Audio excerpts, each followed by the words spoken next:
J'ai eu cette idée de projet quand j'étais toute seule, mais il a été rendu possible grâce à une formidable équipe et au soutien financier de Camellia Sinensis. Je trouve qu'on est souvent en représentation, que ce soit dans notre travail ou même entouré de nos amis ou de notre famille. Quand on est avec des gens, on est un peu différent. J'ai eu envie de creuser pour savoir qui sont les personnalités publiques que j'admire quand elles sont seules, quand il n'y a plus rien à présenter, rien à prouver et qu'ils se retrouvent avec eux-mêmes. La discussion s'est amorcée avec Patrick Masbourian, un animateur que j'admire, qui est très entouré dans son travail et dans sa vie personnelle puisqu'il est père de 5 enfants. Je lui ai demandé, Patrick Masbourian, t'es qui quand t'es tout seul? L'impression d'être quelqu'un qui se détache un peu du réel quand il est seul. Je pars beaucoup dans mes pensées. J'explore mes désirs, mes fantasmes, mes rêves, mes regrets aussi beaucoup. Je regarde beaucoup vers l'arrière. Qu'est-ce qui serait arrivé si j'avais pris la route de droite plutôt que celle de gauche? Si j'avais, je sais pas moi, embrassé telle fille plutôt qu'une autre? Si j'avais dit oui à ce moment-là, non à tel autre moment. J'ai une solitude teintée de nostalgie.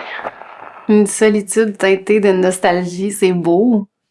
Je me reconnais beaucoup là-dedans parce que moi aussi, je suis une nostalgique des choses que j'ai vécues ou que j'ai pas vécues. Est-ce que tu as plus de regrets justement pour ces choses-là que tu n'as pas vécues ou que tu aurais peut-être aimé vivre puis qui se sont pas avérées, ou tu regrettes des moments qui sont passés? Je regrette certaines choses, mais pas tant. C'est plus qu'est-ce que j'aurais pu vivre, qu'est-ce que j'aurais dû vivre, tu sais. J'ai un caractère quand même sérieux. J'ai une tendance au drame ou à la dramatisation. Puis des fois, vraiment, tu sais, je vais loin, là, tu comprends? J'estime avoir raté ma vie. OK, à ce point-là. Ah oui, ça peut aller loin, là, tu sais, ça peut devenir... C'est pas nécessairement des pensées envahissantes dans le sens d'obsédantes, puis qui me font... qui me plongent, par exemple, dans un état dépressif, tu sais. Dieu merci, je me suis jamais rendu là, puis je dis pas que je suis à l'abri de ça, ça pourrait m'arriver. Mais il y a des moments où je me dis, bon, j'ai raté mon coup, tu sais, j'ai carrément raté mon coup. Un exemple, puis j'en ai souvent parlé, tu sais, mais c'est mon rêve de faire du cinéma. Tu sais, moi, je rêvais de faire du cinéma, surtout après avoir fait la course Europe-Asie au début des années 90, puis j'ai eu plein d'opportunités, tu sais, et je l'ai pas fait. Pourquoi? Je l'ai pas fait pour différentes raisons, puis je pense que c'est... essentiellement, c'est le manque de confiance, tu sais, c'est vraiment ça. Autant je peux être quelqu'un qui projette beaucoup d'assurance, puis projette beaucoup de confiance. Tu sais, quand les gens regardent ma face qui fait 10 pieds par 20 pieds à côté du pont Jacques-Cartier, ils me regardent, ils se disent probablement pas, ce gars-là a pas confiance en lui, là, tu sais, c'est pas l'image qui est projetée, tu sais. Mais il reste que je pense que j'avais pas la confiance en moi, ou c'est Xavier Dolan à un moment donné qui disait ça, je l'ai entendu parler de ça en entrevue, puis il disait, moi comme créateur, je doute, tu sais, d'un paquet d'affaires, tu sais. Oui. Puis tu dois vivre ça aussi, peut-être, toi, comme autrice, tu sais. Oui. Je suis pas sûr que c'est intéressant, mon histoire, tu sais. Je suis pas sûr que j'ai fait le bon choix de ci ou de ça. Je suis pas sûr que... Alors, tu peux douter d'un paquet de choses, mais ce qu'il disait, c'est qu'il y a une chose dont tu ne peux pas douter, c'est ta capacité à faire le film. Il dit, j'ai la certitude que je suis capable de le faire. J'ai aucune idée si ça va être bon, des fois, mais je sais que je suis capable de le faire, tu sais. Et moi, je pense que j'avais pas cette certitude-là, tu sais. C'est bien beau quand t'es jeune, avoir des affiches de films dans ta chambre, puis t'imaginer dans le dictionnaire du cinéma que ton père t'a offert en cadeau, puis tu dis un jour, il y aura mon nom dedans. Est-ce que c'est vraiment de ça dont j'avais besoin, tu sais? Fait que peut-être que je suis à ma place aussi, là, en ce moment, là. Je te dis pas que j'en suis convaincu, là. Je suis quelqu'un qui doute beaucoup, mais c'est de se dire que peut-être que les choses n'arrivent pas pour rien, tu sais. Puis peut-être que mon destin, c'était ça. Puis c'est un formidable destin, tu sais. Est-ce qu'on gagne la confiance avec les années? Je pense que oui. Je pense que oui. Puis il y a une question de besoin aussi. Est-ce que j'en avais vraiment besoin? Tu sais, parce qu'il m'arrive plein de choses extraordinaires. Tu sais, rationnellement, je suis capable de dire, ben, voyons, tu sais, t'as un des jobs les plus intéressants, tu sais, dans le métier. T'as une femme formidable, engagée dans la relation de couple, la relation familiale, 4 enfants, j'en ai un plus vieux maintenant qui est devenu adulte. Tu sais, je suis en santé, bon, j'ai des petits problèmes chroniques comme bien du monde, mais je veux dire, rien qui m'empêche là, ou qui me handicape. J'ai des amitiés qui durent depuis 35-40 ans, tu sais, je gagne bien ma vie. Je veux dire, à tous les niveaux, il n'y a pas de problème, tu sais. Ouais, non. Et donc, je vois pas pourquoi ces pensées-là surgissent, tu sais, de un moment donné où tu te dis, ben là, t'aurais pu faire ci, puis t'aurais pu faire ça, tu sais. Puis c'est ça, je pense, le défi, en tout cas pour moi aujourd'hui. Je sais pas dans quelle mesure on va rentrer dans la psychologie. On peut rentrer dans la psychologie. Mais, tu sais, c'est le défi que je me suis lancé pour les prochaines années, tu sais, c'est de vraiment vivre dans le présent, ce qui est un peu paradoxal dans la mesure où mon travail est basé là-dessus. Tu sais, moi, je suis animateur à la radio, puis animer à la radio, c'est d'embrasser le présent. Ouais. Tu sais, je veux dire, tu peux pas vivre dans le passé, tu peux pas vivre dans l'avenir. T'essaies d'incarner ce qui se passe au fur et à mesure que ça se passe. Tu sais, donc être vraiment dans le moment présent, écouter, communiquer.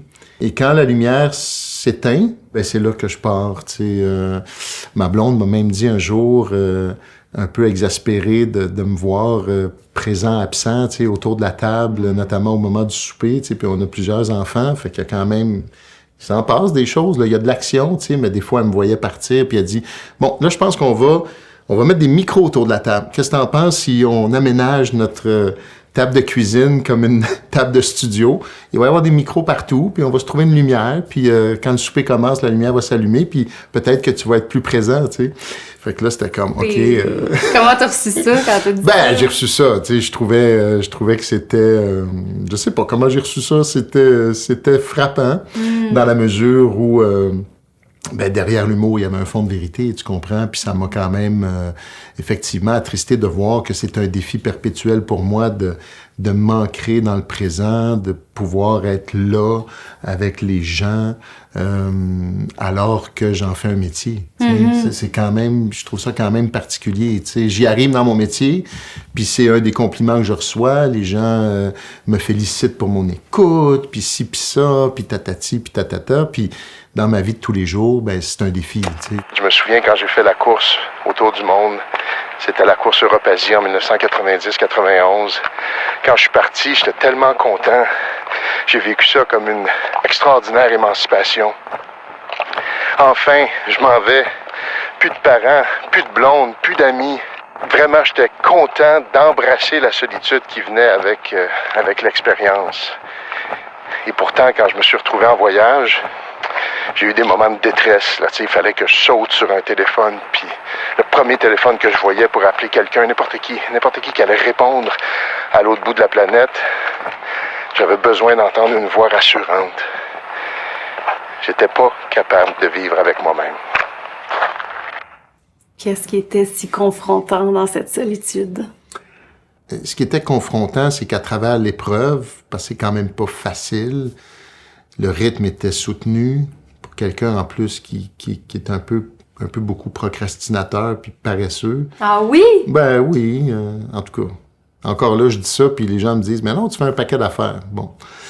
La barre est très haute, là. Hein, c'est un peu ça le problème dans ma vie aussi. Mais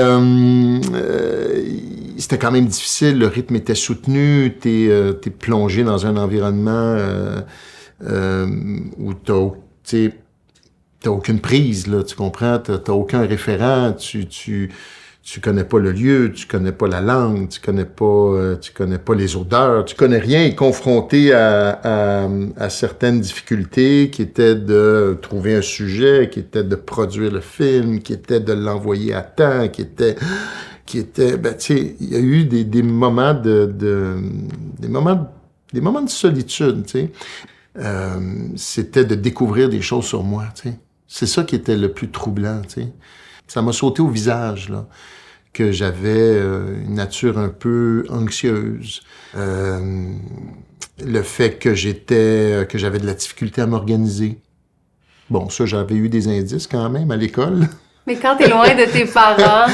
T'sais, mais encore là, à l'école, bon, oui, c'est ça, t'as tes parents qui sont par-dessus ton épaule, puis qui te donnent des tapes dans le dos ou des coups de pied dans le cul. T'as tes amis sur lesquels tu peux t'appuyer, bon, etc. Là, t'es tout seul, t'es tout seul. Et j'avais de la difficulté à m'organiser, je me rendais compte que d'avoir une discipline, c'était extraordinairement exigeant pour moi, Je suis pas quelqu'un qui est discipliné, j'ai pas de discipline. J'ai une tendance à, face à l'inquiétude, je remets ça au lendemain. Ça, tu peux pas faire ça quand t'as une semaine pour faire un film, puis que dans 5 jours, 6 jours, il faut qu'il soit à la poste, puis que toi, tu sois dans un avion pour aller à la prochaine destination. C'était ça, la course, c'était un film par semaine. Ouais. Tu peux pas le pelleter par en avant, puis j'ai été en retard plusieurs fois, d'ailleurs, ça a été problématique. Mais donc j'ai découvert ça, que c'était vraiment difficile pour moi là, de surmonter mes peurs, de surmonter le syndrome, la peur de la page blanche, justement, de me faire confiance, de plonger. C'est plein de trucs là, qui se sont révélés à moi puis qui m'ont vraiment bouleversé. C'était comme, OK, je pensais pas que j'étais ça. T'sais. Et là, tu te rends compte que, bon, ben finalement... ouais, c'est ça. Faut faire face à ce qu'on découvre sur nous. Et encore aujourd'hui, c'est un enjeu pour moi. La discipline? Ah oui. Ah oui? Ah oui. Je suis quelqu'un de très indiscipliné. Je m'en sors parce que pour moi, le travail est une grande valeur. Donc, j'ai la rigueur qu'il faut pour travailler correctement. Mais, par exemple, par rapport à la discipline liée au mode de vie, l'hygiène de vie, m'alimenter comme il faut, faire de l'exercice, dormir comme il faut. C'est une catastrophe. Là, oui? Moi, j'en parle pas trop parce que les gens s'imaginent que... Ça me fait toujours rire quand du monde me dise... des gens me disent « Ah oui, vous devez vous coucher tôt. » Là, je fais comme... si tu savais. Ouais. Tu m'entends à 5h30, puis j'ai l'air réveillé de bonne humeur, mais... c'est parfois un calvaire pour moi, Ouais. C'est parfois un calvaire pour moi parce que c'est ça, j'arrive pas à avoir une routine qui est à la fois efficace, mais qui est surtout aussi bonne pour moi, Puis tu continues de le faire quand même depuis toutes ces années? Ben, je me dis qu'un jour, je vais avoir vraiment... J'ai vraiment peur un jour d'avoir un super wake-up call, là. Ouais. Oui, puis on le voit, des gens... Il y a eu, d'ailleurs, il n'y a pas tellement longtemps, des personnalités publiques de mon âge qui ont partagé leur expérience malheureuse, qui ont fait des AVC. Je me dis, il va se passer quelque chose comme ça, une crise cardiaque, il y a un accident de char, je fais beaucoup de route, Mais ça te pousse à travailler plus, à vouloir vivre plus intensément? Non, ça fait juste, me rappeler qu'il faut à un moment donné que, j'apprenne à m'organiser, à me trouver un horaire, puis une conciliation travail, vie privée, qui est, oui, bonne pour le travail, mais aussi bonne pour ma santé physique, puis ma santé mentale. Est-ce que tu es conscient que tu es dans l'intimité des gens? Il y a beaucoup de gens qui vivent seuls, qui vivent beaucoup de solitude et qui se réveillent avec toi et ton équipe à la radio. Pas assez. Et un jour, quelqu'un m'a raconté ça. Tu sais, ma mère était à l'hôpital, puis j'allais la voir tous les jours, puis après les visites, quand je rentrais chez moi, c'est toi que j'écoutais. Puis là, j'avais l'image en tête, ça m'a frappé, de quelqu'un qui voit sa mère, on sait à quel point ça peut être troublant, et qui finalement, je suis son accompagnement, son retour à la vie normale, ou, c'est son moment d'apaisement, là, Ouais. Et l'espèce de trait d'union qui le ramène dans sa réalité à lui, dans son quotidien à lui. J'ai trouvé ça très fort, très fort.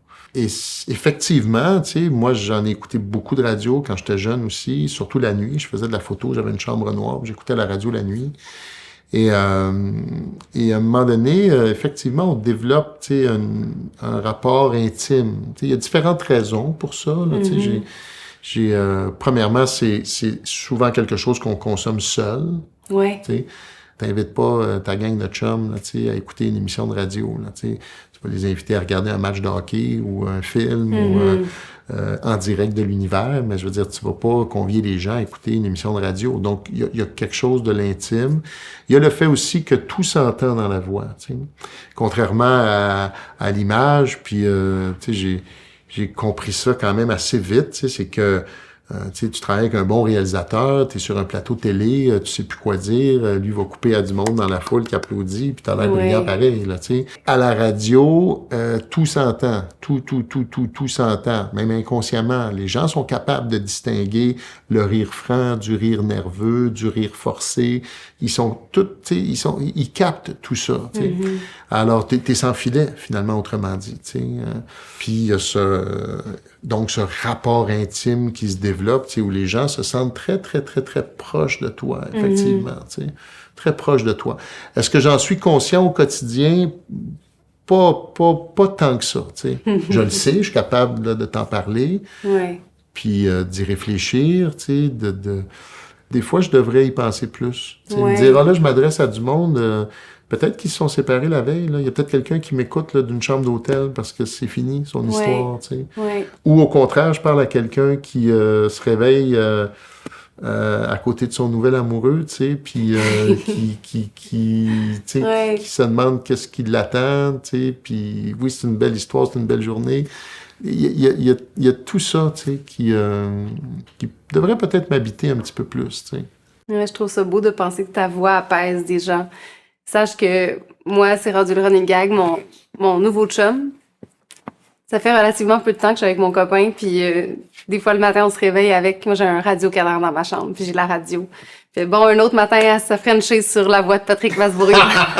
Sache qu'il y a des gens seuls et aussi des gens en couple qui t'écoutent le matin. Ah, ben là, si j'inspire des French, c'est super, ça? Absolument. Ma blonde et moi, on collectionne depuis des années des roches en forme de cœur qu'on trouve un peu partout pendant nos voyages. Puis je suis en train de faire ça. Là, je suis tout seul, ma blonde n'est pas avec moi. Mais je ramasse des roches en cœur pour elle, pour mes enfants, pour moi peut-être aussi. Une façon de me rappeler que le grand défi de la solitude, c'est d'apprendre à s'aimer.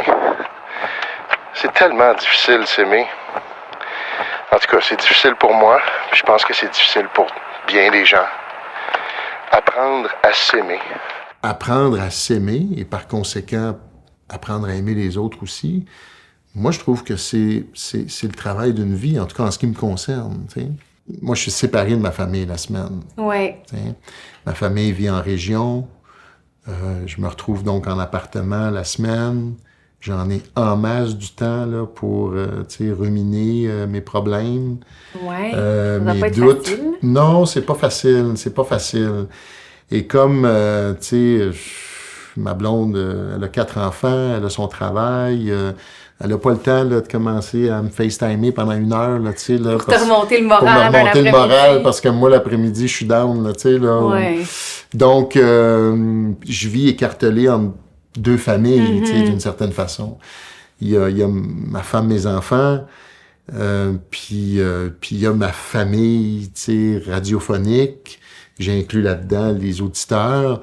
Et c'est une famille dont j'ai besoin, Alors, elle est aussi beaucoup là en soutien, cette famille-là. Retrouver mon équipe le matin. Il y en a avec qui je partage une partie de mon intimité. Il y en a d'autres, non. Mais on est ensemble, puis juste ça fait énormément de bien, Alors, quand il y a des moments plus difficiles dans le reste de la journée, je passe à travers seul, ou sinon, effectivement, je vais voir ma sœur, je parle à ma sœur, j'écris à ma blonde, des fois j'appelle mes enfants, ou des amis. Mais la plupart du temps, j'essaie de passer à travers ça tout seul. Puis des fois, j'arrive, je réussis.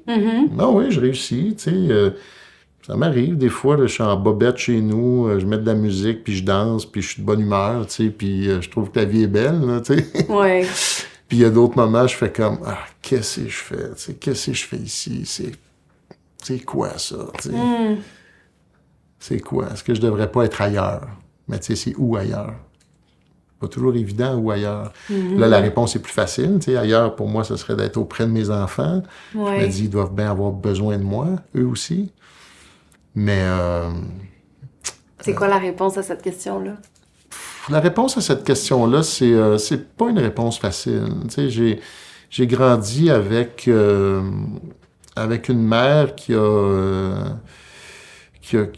d'une certaine façon, je te dis ça, puis j'ai pas eu d'échange avec elle là-dessus, mais j'ai l'impression qu'elle a, puis on peut dire ça de bien des mères, et surtout si on creuse l'histoire du Québec, qui a sacrifié sa vie, tu sais, pour ses enfants puis pour sa famille, tu sais, elle a fait preuve d'une résilience extraordinaire dans un contexte pas facile, marqué par la pauvreté, marqué par l'alcoolisme. Mon père buvait énormément. Et je peux pas dire que j'ai grandi dans un environnement sécuritaire, au sens enveloppant du terme, apaisant, rassurant. De tendresse, tout ça? Oui, tu sais, je dis pas que j'ai manqué d'amour, mais tu sais, grandir avec un père alcoolique, c'est difficile quand même. Tu sais, puis mon père a quand même été, je pense qu'il était profondément malheureux. Je pense. Et évidemment, tu sais, dans des moments de délire, tu sais, alcoolique, tu sais, il exprimait son mal-être, tu sais, puis souvent c'était en critiquant, en jugeant, en méprisant, et en particulier ma mère, tu sais. Moi, j'ai trouvé ça difficile de voir ça, tu sais. J'ai trouvé ça difficile d'être témoin de ça, tu sais. De voir, tu sais, quelqu'un travailler autant pour, tu sais, rapiécer tout ça, puis mettre du duct tape autour, puis, tu sais, s'assurer que ça tienne. Tu fais comme, OK, c'est quelque chose d'important, c'est quelque chose de fondamental, tu sais. Fait que pour moi, c'est quelque chose de sacré, tu sais. Ouais. Puis encore aujourd'hui, mes parents sont décédés, ma sœur aînée est décédée. On essaie de préserver cet esprit-là, de dire que malgré les défis, malgré la distance, malgré les différends, il y en a dans toutes les familles, tu sais, des chicanes. On est ensemble, on reste, tu sais, solidaires. Puis c'est ça que j'essaie de répéter. Puis je pense que ma conjointe et moi, Marie-Luc et moi, on s'entend très bien là-dessus, tu sais, sur le fait qu'il y a, tu sais, il y a une entreprise, là, qui a une valeur sacrée, puis on fait les sacrifices qu'il faut pour réussir ça. Alors, le défi, c'est de pas se perdre, tu sais, là-dedans, comme individu, comme couple, puis on le sait, c'est un enjeu, tu sais. Mais pour moi, ça, c'est... Alors, donc, de me dire, OK, j'y contribue, mais j'y contribue comment? À distance? Je suis pas là, pas souvent. Est-ce que je suis un simple pourvoyeur? Est-ce que ça a une valeur en 2026 d'être pourvoyeur, tu sais? Est-ce que ce serait pas plus bénéfique pour mes enfants de, tu sais, qu'on soit pauvre, mais que je sois là tout le temps? C'est quoi la réponse à cette question-là? Est-ce qu'on peut y répondre? Je sais pas c'est quoi la réponse à cette question-là. En même temps, tu vois, je m'accroche à l'idée que... Puis je sais que c'est un peu pompeux, là, tu comprends? Mais à un moment donné, il faut que je me... Faut qu'on assume. Faut que je me remonte la volonté, tu sais. Mais la phrase que j'ai trouvée pour expliquer ça, ou en tout cas résoudre ça, c'est de dire, j'ajoute une petite pierre dans l'édifice moral, tu sais. J'essaie de faire en sorte que ça aille mieux. Je sais pas comment. Est-ce que c'est en éveillant des consciences? Est-ce que c'est en mettant des sourires dans la face du monde le matin quand ils s'en vont travailler ou quand ils s'en vont à l'hôpital pour un examen? J'essaie de faire en sorte qu'on vive dans un monde meilleur. C'est pas grand-chose, là. C'est une petite contribution, tu sais. Je suis pas un révolutionnaire, je suis pas un politicien qui adoptent des lois qui vont changer concrètement la vie des gens au bout de 2-3 générations. Je suis pas un prof à l'école, tu sais, qui enseigne des choses primordiales aux enfants. Je suis pas une éducatrice, tu sais, alors, mais c'est ma petite contribution à moi, tu sais. J'essaie de donner une valeur sociale, communautaire à ce que je fais en me disant, ben, je contribue, tu sais, à faire en sorte que la société soit meilleure, plus juste, plus inclusive, plus respectueuse, plus informée, plus divertie, tu sais, et ce monde meilleur-là, ben mes enfants grandissent dedans. C'est un peu ça pour moi l'idée, c'est de faire en sorte qu'ils grandissent dans un monde meilleur. C'est un peu ça ma contribution. Alors, il y a un tiraillement quand même. Je travaille sur le macro, mais est-ce que dans le micro, je les fais souffrir? Quand je pars le dimanche soir de chez nous, puis que là, j'ai 150 km à faire, puis que quand je m'en vais, je vois un de mes enfants ou deux de mes enfants pleurer dans la fenêtre, comme si j'étais en garde partagée, puis que je venais de les déposer chez leur mère, puis que ma semaine est finie, ça m'arrache le cœur, tu comprends? Ça m'arrache le cœur, mais j'ai une mission sociale. Puis je pense que mes enfants sont quand même fiers de ça. Fait que c'est l'apprentissage que je fais encore aujourd'hui. C'est relativement nouveau, ce mode de vie-là. Ça fait à peu près 3 ans. Et je peux pas dire que j'ai trouvé ma zone de confort, mais en même temps, j'assume pleinement, j'assume pleinement mon choix, ma décision, mes décisions, et je navigue là-dedans du mieux que je peux. Je suis très, très, très exigeant envers moi-même, très exigeant, trop exigeant. Je pense que c'est beaucoup lié à l'éducation aussi. Là. Je veux pas me déresponsabiliser. Là. Non, mais ça vient quelque part. Oui, on est quand même le produit là, de l'éducation qu'on a reçue. Et puis, l'attitude que ta mère, elle a finalement face à toi, où à un certain moment donné, j'avais l'impression d'être l'homme de sa vie, l'homme qu'elle avait pas eu dans sa vie, tu sais. Et là, c'est beaucoup demandé, ça, à un enfant, tu sais. C'est comment moi je l'ai vécu. Je te dis pas qu'elle m'a demandé ça, tu sais, ou qu'elle a intentionnellement communiqué ça. Mais c'est ce que j'ai reçu, tu sais. Fait que là, tu fais comme, OK, j'ai la responsabilité d'être l'homme, tu sais, l'homme de sa vie. Tu sais.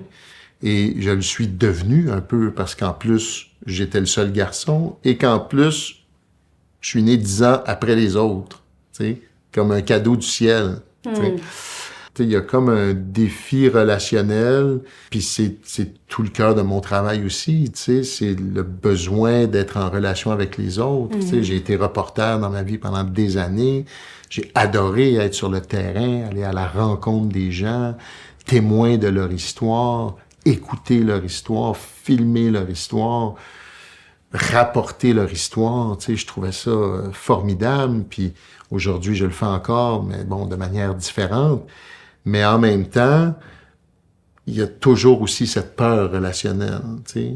J'ai l'impression, puis c'est un peu la question que je me pose aujourd'hui, est-ce que j'ai grandi avec l'idée qu'il fallait que je sois plus, qu'il fallait que je sois quelqu'un d'autre que moi, qui était juste un enfant qui avait besoin, de jouer puis de se sentir aimé, mais en sécurité, tu sais. Est-ce qu'il y a des moments où tu arrives à un endroit où tu te dis, là, c'est bon. Pas pour tout dans ma vie, où c'est pas immuable, mais là, je suis fière. Ben, quand je fais du ménage, là... Quand je fais du ménage, d'habitude, je suis fière. Ma mère était femme de ménage, en plus. Fait que j'ai appris à faire du ménage très jeune. Fait que c'est propre chez vous. Ah, oui. Quand t'en fais. Oui, c'est ça. Quand je prends le temps de le faire, c'est très propre. Là, je suis un petit peu moins maniaque qu'avant, mais avant, c'était ma fuite principale. Là. J'adorais faire du ménage. Je faisais même du ménage avec des brosses à dents. Là, des fois, j'étais en dessous de ma table, là, dans la cuisine, en train de brosser quelque chose. Puis là, je me trouvais complètement débile. Je me disais, voyons, c'est quoi ça? C'est un toc, c'est rien d'autre qu'un toc, tu sais. probablement. Qu'est-ce que tu fais là? Tu reviens chez moi quand tu veux, avec ta bonne adresse, si tu veux, là. Je fais des blagues, là, mais il reste que... Oui, il y en a des moments où je suis fier de moi. Oui, Dieu merci, tu sais, c'est pas un calvaire perpétuel, là, tu sais. Il faut que tu me le dises, là, parce que j'ai tendance, des fois, comme je t'ai dit, à dramatiser ou à être lourd un peu. Mais non, il y a des moments où je suis très fier, pas juste quand je fais du ménage. Il y a je suis très fier du travail qu'on fait avec mon équipe. Il y a des émissions qui se terminent, je fais « Wow, c'était super! » Des entrevues qui se terminent où je suis très content. Oui. Puis là, je me dis, bon, si les gens m'apprécient, je dois bien être capable de m'apprécier moi aussi. Oui. Ça marche-tu? Et donc, à un moment donné, c'est de se libérer de l'idée, je boucle la boucle, là, c'est de se libérer de l'idée qu'on se fait de ce qu'on doit être, tu sais, de qui on est dans le regard de ses enfants, dans le regard de sa conjointe, dans le regard de... Puis, et dans son propre regard, tu sais, je suis pas assez ci, je suis pas assez ça, je pourrais être comme ci, je pourrais être comme ça, je pourrais être plus ci, je pourrais être plus ça. À un moment donné, c'est comme... Alors, c'est ça l'apprentissage, tu sais. Ouais. C'est de se dire que c'est correct, finalement, tu sais. Puis c'est normal. C'est normal d'être fatigué des jours. C'est normal, des fois, d'être pas disponible. Mm-hmm. C'est normal de pas avoir envie. C'est normal de pas être préparé. Tu t'arrives un malheur, t'as pas eu le temps de te préparer pour quelque chose. C'est normal. C'est normal de... pas avoir le temps de faire la vaisselle, des fois, tu sais. Fait que là, je mélange toutes sortes de choses, tu sais. Mais c'est pour te dire que se libérer du poids des exigences... Ça fait du bien. Et de la perfection, puis comprendre que... Et c'est vrai pour les choses futiles comme les choses, tu sais, fondamentales. Vous entendez les oiseaux? Je suis peut-être pas si seul que ça, finalement. Je voulais dire aussi que quand je suis seul, dans un environnement surchargé, chez moi par exemple, surchargé de monde, d'images, de bruit, d'odeurs, ben j'ai plutôt tendance à fuir. C'est facile la fuite. C'est terrible aussi la fuite. C'est le fun aussi la fuite. Mais bon. Disons que je suis un petit peu tanné de fuir. À un moment donné, j'ai pris la décision de m'engager avec ma conjointe. Là, c'est la liberté du choix. T'sais. Longtemps, je me suis dit, ma blonde m'a demandé en mariage, puis là, c'était comme, mon Dieu, me marier. Ta blonde t'a demandé en mariage? Oui, puis là, j'ai cool. jamais pensé à ça, me marier. Premièrement, je comprends pas à quoi ça sert, puis symboliquement, c'était... Ouais. Alors là, encore là, c'était, tu sais... contradictoire avec cette espèce de résistance face à l'engagement qui est aussi cette liberté fantasmée qui est de dire, tu sais, moi, ça me fait triper l'idée que je pourrais disparaître, là. Tu comprends? À un moment donné, je me dis, un jour, je me lève, puis je disparais. Je suis pas à la radio, je rentre pas à la maison, la fin de semaine, je suis plus là. Tu sais, c'est... Ça t'excite, cette idée-là, cette liberté, cette possibilité-là. Ben, ça m'excitait. Donc, tu sais, puis je pense que ça fait écho à ce que je te disais tout à l'heure, tu sais, le besoin relationnel, mais aussi la peur relationnelle, tu sais. Puis, tu sais, ça m'est arrivé, tu sais, je changeais de blonde tous les 6 mois, tous les 12 mois, tous les 18 mois, puis... mais c'est parce que tu peux faire ça toute ta vie aussi, là. Ouais. Tu comprends? Moi, j'y crois pas, là, l'homme de ma vie, la femme de ma vie, je crois pas à ça, là, tu comprends? Donc, il y a comme, on est 8-9 milliards sur Terre, là, tu sais, là, tu vas me faire croire que t'es tombé sur la femme vraiment, là, qui t'était destinée parce que c'est celle qui répond à tous tes besoins, tu sais. Non, tu sais, mais par contre, tu peux faire le choix, tu sais, de faire de cette personne-là la femme de ta vie, tu sais. Et forcément, ça vient avec des deuils, tu comprends? Et ça devient, à travers ce choix-là, un vrai geste amoureux qui est un don de soi. Ouais. C'est ça, aimer d'une certaine façon. Ouais. Tu sais, quand on regarde l'amour parental, est-ce qu'on est devant nos enfants en disant, ben j'aimerais que tu sois comme ci, puis j'aimerais que tu sois comme ça? Oui, on leur demande des choses, là. puis on se donne raison, là, mais... On en laisse aller d'autres. On les aime, tu sais, on les aime. On devrait les aimer, en tout cas, de manière absolue, tu sais. Et donc, c'est un don, tu sais. Et dans les relations amoureuses, tu sais, je constate que j'ai été très, très narcissique, égocentrique, tu sais. Je veux ceci, j'ai besoin de ceci, j'ai besoin de cela. Puis là, ben non, tu sais, je pense qu'il y a alors, je sais pas, je connais pas cet univers-là, mais il doit y avoir aussi un petit peu de ça, tu sais, dans le dating aujourd'hui, puis la façon dont on magasine des relations aujourd'hui, où tu sais, tu swipes, non, pas assez belle, non, pas assez fine, non, pas assez intelligente, non, pas assez... tu sais, fait que là, à un moment donné, c'est comme, ben, c'est quoi ça, tu sais? C'est donc, tu cherches qu'est-ce qui répond à tes attentes. Mais aimer, est-ce que c'est pas peut-être donner un peu plus que d'attendre et de recevoir, tu sais? C'est beau. J'aime ça, moi. On va faire un petit podcast sur les amours, je pense. Je suis pas un expert du tout, là. Ah, ben quand je même, découvre c'est quoi, ça, là. 18 ans? Avec ma La blonde, relation, oui. 15 ans, là. Mais 15 ans. Ouais, 15 ans. Quand même un pas pire professionnel. Un bac, c'est 3 ans. Qu'est-ce qui a fait aller? On plonge puis on s'engage.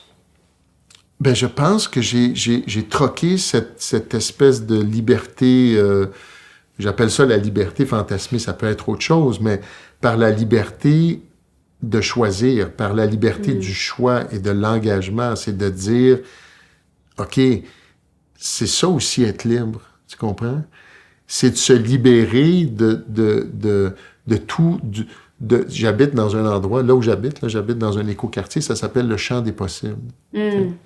Autant je trouve ça formidable, autant, pour moi, c'est se libérer du champ des possibles, tu sais. C'est se libérer notamment du poids des regrets dont on parlait, du poids des j'aurais pu, j'aurais dû. Non, là, c'est je suis libre de faire un choix, puis c'est ça le choix que je fais, tu sais.